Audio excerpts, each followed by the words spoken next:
Right now, we're seeing our new political landscape come into focus. Representative Jill Tokuda joins us now to offer her insight on the future of Hawaii and beyond.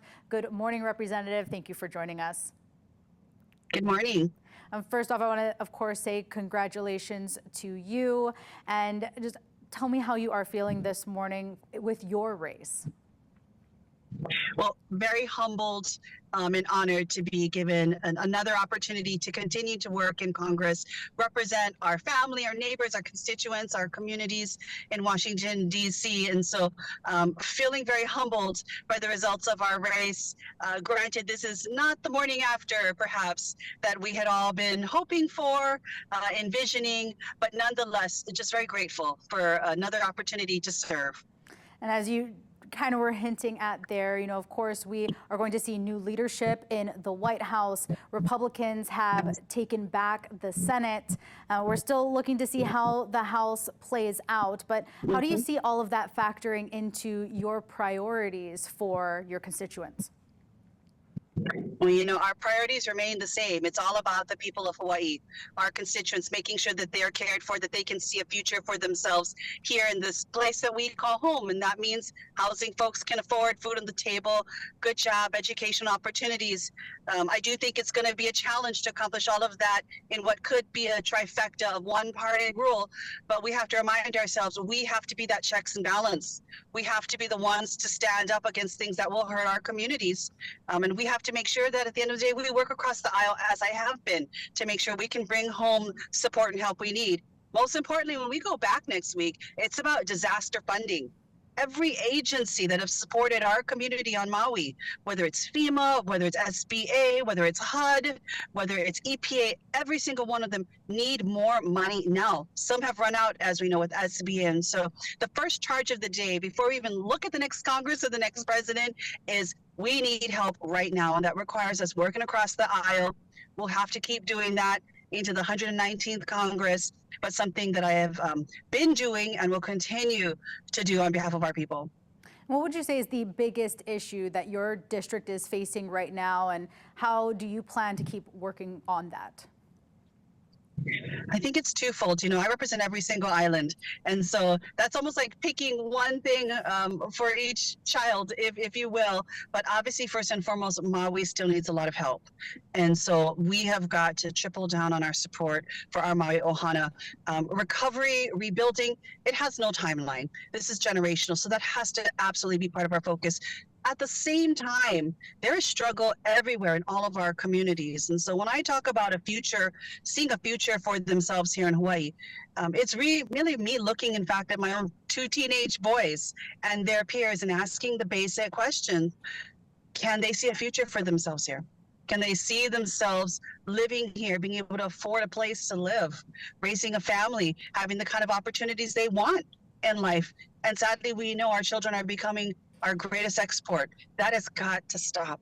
That has to stop. And so looking at the overall affordability, easing that stress and burden from our families is the number one priority that I take to Congress. And, whether it's housing, whether it's access to health care, mental health services, it shouldn't matter where you live in terms of the life-saving, quality of life care that you get. And too many of our communities, that's what they're dealing with. And so those are the fights that we've got to keep fighting. And you mentioned, working across the aisle to try and get many of these things accomplished. I think that's a big conversation this morning, is how do we unify the country moving forward? Yes. How do you see Donald Trump trying to accomplish that?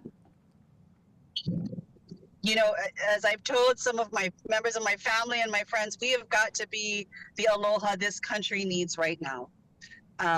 We have not been acting like a United States of America in our words and our actions. We have got to come back to that. We've got to remember on this day after the election what it's all about.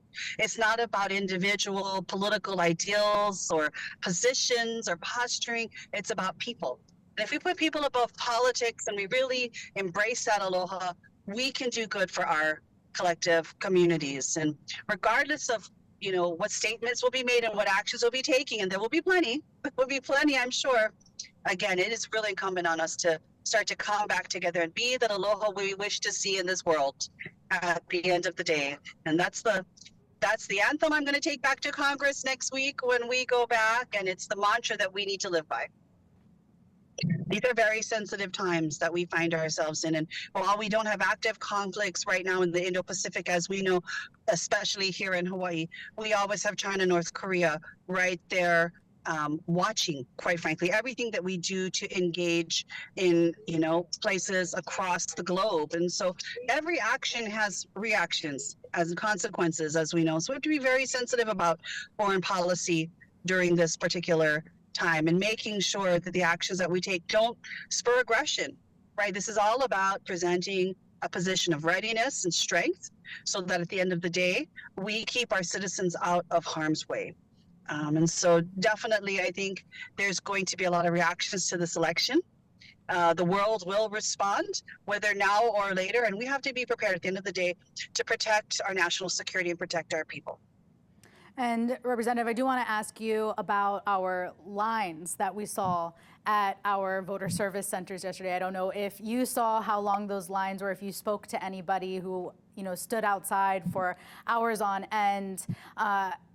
How do we avoid that from happening again in the future? We're trying to get voter turnout up, but things like that make people not want to get out and vote. Absolutely. We knew that we were going into the most consequential election of our lifetime. We had seen the lines, whether it was Obama, whether it was 2020 even. And granted, while this was an all mail-in ballot situation, we should have anticipated that there would be record numbers going to the polls. If not, to drop off their ballots, to be able to walk in, be able to fill that form out and put it directly into the machine. And so it's unexcusable that we had lines as long as we did. The fact that we literally went almost up until midnight before people could actually turn in and cast their ballot. First of all, I do want to just say mahalo to all of the voter service workers, the volunteers out there. This is democracy in action. And so thank you for all of the sacrifice and service that you did. But the bottom line is we have to do better. We failed to meet this moment in which people wanted to make sure their voices were heard, that they could cast their ballots with confidence, and we did not deliver on that promise. And so going forward, we have to really take a look back at how we do better.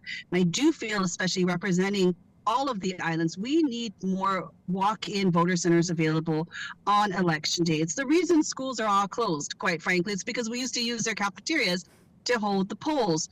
People shouldn't have to drive an hour plus and then have to wait in line to be able to cast their ballot. This is their right, their responsibility as citizens. We have to make it as easy as possible and remove any barriers that might exist. And right now, long lines and fewer voting centers where you can come in to vote, that's a barrier and a challenge that has to absolutely be removed.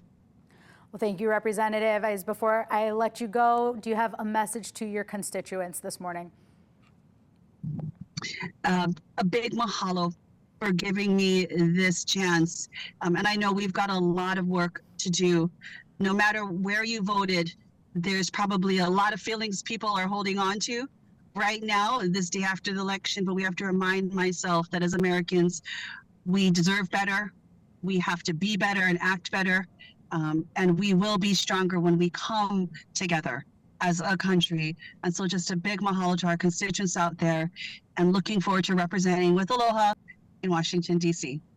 Representative Jill Tokuda, thank you so much for taking the time to join us this morning. Okay, thank you.